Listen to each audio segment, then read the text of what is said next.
Hi friends, Ayyanar துணையில் சேரனுக்கு சந்தாவுக்கும் சீக்கிரமாக கல்யாணம் நடக்கணும்னு நினைக்கிறவங்க நம்ம வீடியோவை லைக் பண்ணிக்கோங்க. சேரன்கிட்ட இருந்து ஃபோன் வந்த உடனே நிலாவும் சோழனும் அண்ணா எதுக்கோ கூப்பிட்றாருங்க, அந்த சைட்டுக்கு உங்களை வர சொல்கிறாரு அப்படின்னு சொல்லி நிலா சொல்கிறாங்க.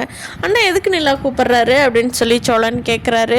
தெரியல, ஏதோ முக்கியமான விஷயம் பேசத்தான் கூப்பிடுறாரு, நீ வந்துருப்பா அப்படின்னு சொல்லிட்டு வச்சுட்டாரு அப்படின்னு சொல்லி சொல்கிறாங்க. நிலா ரெண்டு பேரும் கிளம்பி போகிறாங்க. அங்கே சேரனை போய் பார்த்த உடனே சேரன் சொல்கிறாரு, நீங்கள் நேற்று கல்யாணத்துக்கெல்லாம் பிளான் போட்டீங்க, கரெக்டு தான், ஆனால் அவ்வளோ செலவு பண்ணுறதுக்கு காசு உங்கள்கிட்ட இருக்காது. பிளான் மட்டும்தான் போட்டிருக்கீங்க, கண்டிப்பாக காசு ரெடி பண்ணுறதுக்கு திண்டாடுவீங்கன்னு எனக்கு தெரியும். இங்கே நான் வேலை செய்கிற இன்ஜினியர்கிட்ட அமௌண்ட்டு கேட்டிருக்கிறேன்ப்பா, வா எடுத்து தர்றேன், நீங்கள் போய் கல்யாணத்துக்காக வேண்டிய செலவை பாருங்கள், கண்டிப்பாக உங்களால் பெரட்ட முடியாதுப்பா, அதுக்காகத்தான் கூப்பிட்டேன் அப்படிங்கிறாங்க. அதுக்கு நிலா, அண்ணன் உங்கள் கல்யாணத்துக்கு கூட நாங்கள் ரெடி பண்ண மாட்டோமா, என்னென்ன நினச்சிட்டிங்க நீங்கள்? உங்கள் கல்யாணத்துக்கு இருந்தால் சோழன் ஒரு பக்கம் ரெடி பண்ணுறாரு அமௌண்ட்டு, என்னால் எவ்வளோ முடியுமோ ரெடி பண்ணுறேன், பாண்டியும் ரெடி பண்ணுறாரு, உங்கள் அப்பா கூட செயின் செலவை ஏற்றுக்கிறேன்ட்டாரு.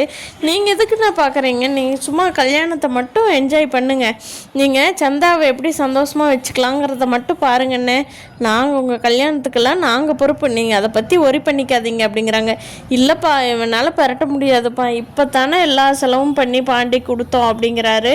இல்லைண்ணே, நீங்கள் அமௌண்ட்டை பற்றி நீங்கள் பேசக்கூடாது, அதை நாங்கள் பார்த்துக்குறோம் அப்படின்னு சொல்லிட்டு நிலா சேரனை ஆஃப் பண்ணிடுறாங்க. சோழன் சொல்கிறாரு, அதெல்லாம் அமௌண்ட் ரெடி ஆயிடுச்சுன்னு நானே ஃபோன் பண்ணலான்னு தான் நினச்சேன், சந்தாவை கிளம்பி ரெடியாக இருக்க சொல்லு, வா நீயும் சந்தாவும் போய் உங்கள் 2 பேர்த்துக்கான ட்ரெஸ்ஸு செலெக்ஷன் எங்களுக்கு உண்டானதும் பாண்டிக்கு பல்லவனுக்கு அப்பாவுக்கு அனிஷ்க்கு எல்லாத்துக்கும் எடுத்துகிட்டு வந்துடலாம் அப்படின்னு சொல்லி சேரனை ரெடியாக சொல்கிறாரு சோழன். அப்படியே சந்தாவையும் ரெடியாக சொல்கிறாங்க. சேரன்னா அனிஷ் பையாவை பார்த்துக்க சொல்லிவிட்டு போய் சந்தாவும் சேரனையும் கூட்டிகிட்டு நிலா சோழன் எல்லாருமே ட்ரெஸ் எடுக்கிற கடைக்கு போகிறாங்க. அங்கே நம்ம சேரன் அண்ணாவுக்கு ட்ரெஸ் செலக்ட் பண்ணிவிட்டு சந்தாவுக்கு பிடிச்ச ட்ரெஸ் எடுத்து கொடுத்துட்டு சோழனுக்கும் நிலாவுக்கும் பர்ச்சேஸ் பண்ணிகிட்ருக்காங்க. சோழனும் நிலாவும் பர்ச்சேஸ் பண்ணுறப்போ சோழனுக்கு செலக்ட் பண்ணுறப்போ நிலா, இல்லை இந்த ட்ரெஸ் நல்லா இல்லை, உங்களுக்கு இதுதான் நல்லாயிருக்கும் அப்படின்னு வச்சு பார்க்குறது என்ன, போட்டு பார்க்குறது என்ன, 2 பேரும் பயங்கர என்ஜாய்மெண்ட் பண்ணி ட்ரெஸ் எடுத்துகிட்டு இருக்காங்க. சொல்லப்போனால் நிலா பார்த்து எடுத்து கொடுக்குறாங்க சோழனுக்கு, அது நல்லா இல்லை இதுதான் நல்லாயிருக்கும் அப்படின்னு சொல்லி. இதை பார்க்குற சேரன் ரொம்ப சந்தோஷப்படுறாரு. எப்படியோ இந்த பொண்ணு நம்ம சோழனை விட்டு போகாமல் இருந்தால் சரிதான் அப்படின்னு நினச்சி ரொம்ப வெச்ச கண் வாங்காமல் பார்த்துட்ருக்காரு சேரன்.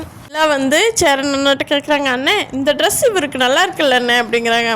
ஆமாப்பா சூப்பராக இருக்குப்பா நீ செலக்ட் பண்ணுது அப்படின்னு சொல்லி சேரன் சட்டையை பார்க்கவே இல்லை. இவங்க 2 பேரும் பேசிக்கிட்டதையே 10 பதில் சொல்லிட்டு இருக்காரு. இப்படியோ சேரன் சந்தா கல்யாணத்துக்குள்ளே நம்ம சோழன் நிலாவும் கண்டிப்பாக ஒன்று சேர்ந்துருவாங்கங்கிறது கன்ஃபார்ம் ஆயிடுச்சு. அதனால தான் சேரனே சந்தோஷமாக இந்த கல்யாணத்தை ஏற்றுக்கிட்டாரு.